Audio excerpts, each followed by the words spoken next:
Before recordings were a thing, before vinyl, cassettes, even player pianos were a thing, the piano was really the first record player of the household.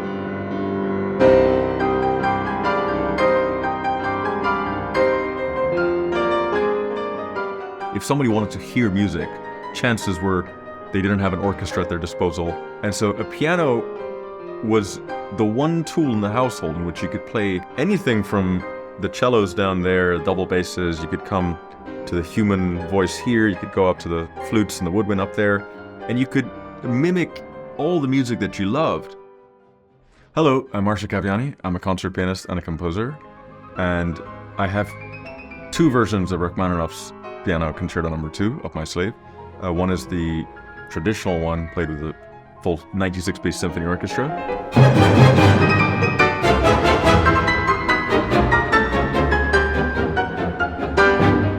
And the other one is a solo arrangement of the first movement for solo piano.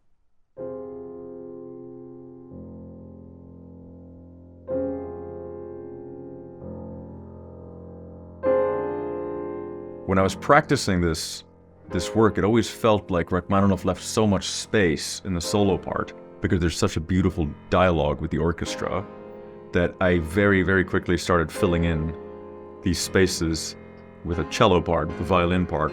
And long before I knew it, the whole orchestra came through.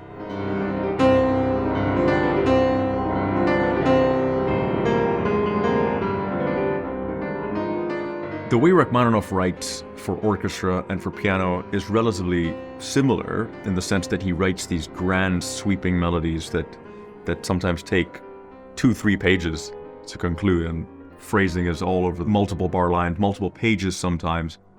And so to try to keep that melody alive whilst performing on the solo piano part was a real challenge with this particular arrangement.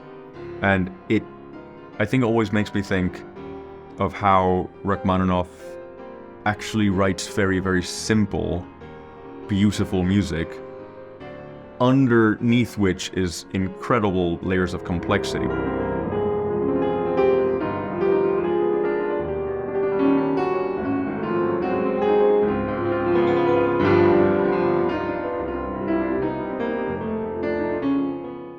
Right after the exposition, there's a huge swelling in the orchestral strings that take us to the second subject.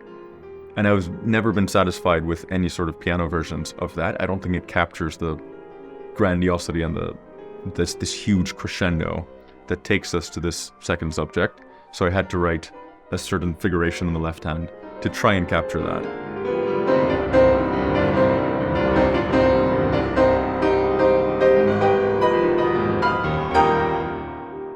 One of the challenges of writing the orchestral part for the piano part is to try to keep this melody alive on what is essentially a percussion instrument. So we don't have the ability of the violins to hold a note ad infinitum. So we have to come up with interesting solutions to keep these melodies over the bar lines, to allow these sweeping melodies to sing over the accompaniment of the piano part, and vice versa. When the piano has the melody, how to make the orchestra part accompany in a way that is authentic.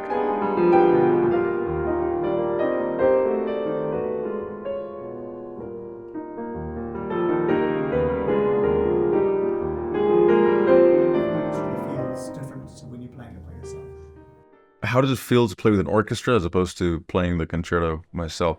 With orchestra, it's about 10 times easier, starters.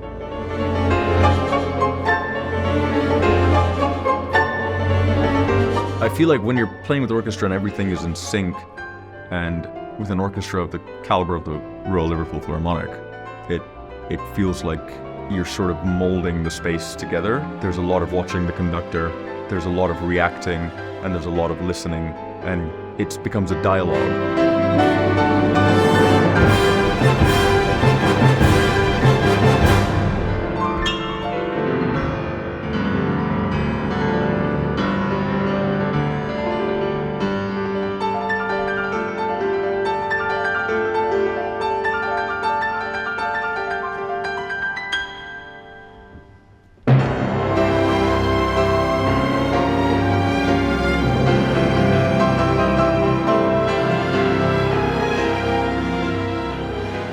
So growing up in the Middle East, I didn't have access to many orchestras, and to play and to hear this music and to explore it in a way that I wanted to. I had to arrange it myself for solo piano in order to make it a work on its own that I could listen to and to mimic the recording I was hearing, or to mimic the music that I was seeing on the sheet.